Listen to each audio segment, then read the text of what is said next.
Good morning, Abundant Life Church. This is Pastor Chris. Today we're going to be wrapping up our study of Romans chapter 15, verses 7 down through 13.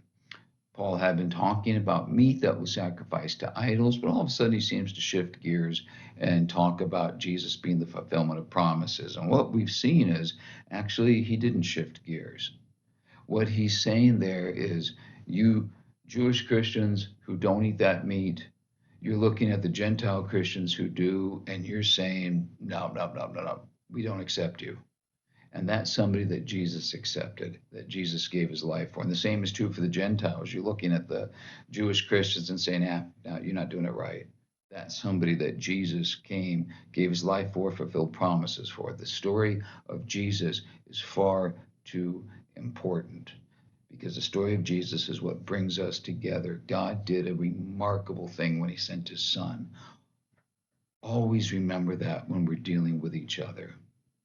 From the very beginning, he knew that he'd have to send Jesus in order to save us. He established covenant and promises with the Hebrews.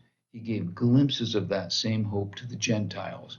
And now Jesus fulfills those promises, fulfills those hopes, and he reconciles us to the Father.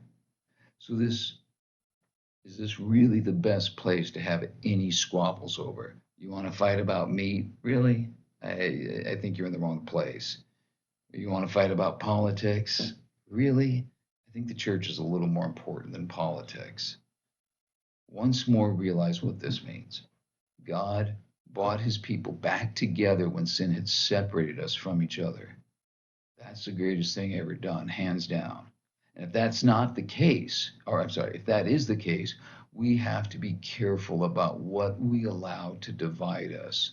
We have to take the story of our redemption very seriously, and we have to treat worship together and fellowship together reverently.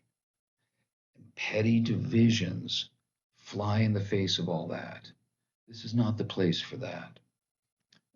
Let me tell you another story about when we went to Washington on that trip. We went to the Vietnam Memorial. It's it's a sacred place. It's an important place. It's just a long wall with names in chronological order of how the men who lost their lives in Vietnam.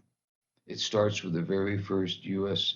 serviceman who was killed in the war, and way down at the end is the last name. And in between are the thousands of young men who gave their lives. It's a sacred place. And you can see families searching for the name. And many of them had paper and pencil. And what they would do is they put the paper over the name and then do that with the pencil because it traced through onto the paper. And that's what they could take home with them. This was a place of remembrance of sacrifice. And while we were there were some teenage girls acting like they were in a shopping mall. They were laughing and giggling and pushing each other and being loud.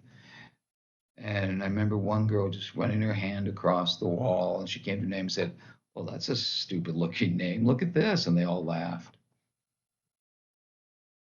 I wish I had said something. I didn't. And I was mad at myself all that day for not saying something because somebody needed to tell them, not here, not in this place. That's not appropriate. Folks, when we come together in the name of Jesus Christ,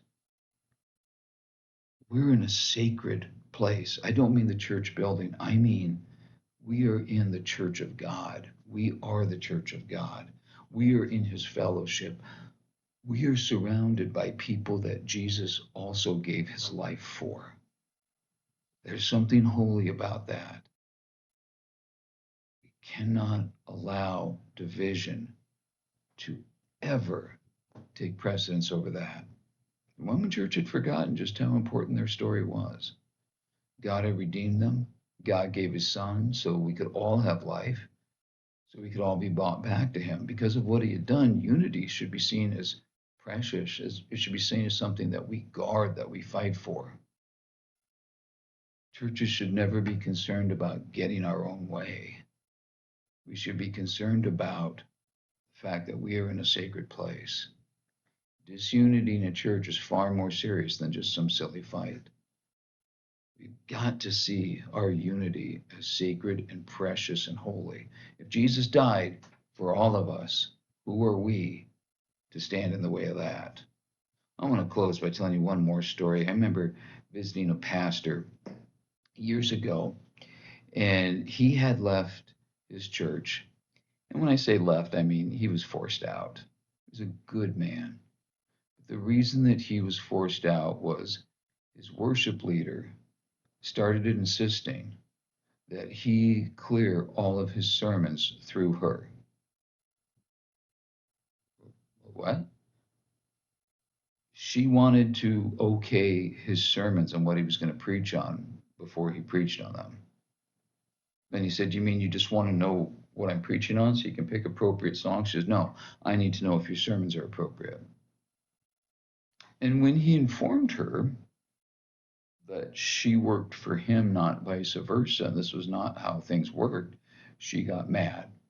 And she went and started spreading false rumors about him and went and started whispering in certain ears about what he was doing. And eventually she got him fired. Now, when I heard this, I remember saying to him, "That's not right. You should have blasted her. You should have let people know what was going on, let her have it. Why didn't you pull out half the church and start something new?" I want you to listen very carefully to what he said. "It's not my church to split. It doesn't belong to me. It belongs to God." Who does this church belong to? Who does any church belong to? It belongs to God. It's not ours. It's not our job to pull down the pillars of the temple. Unity matters. Have a great day. We'll see you next time.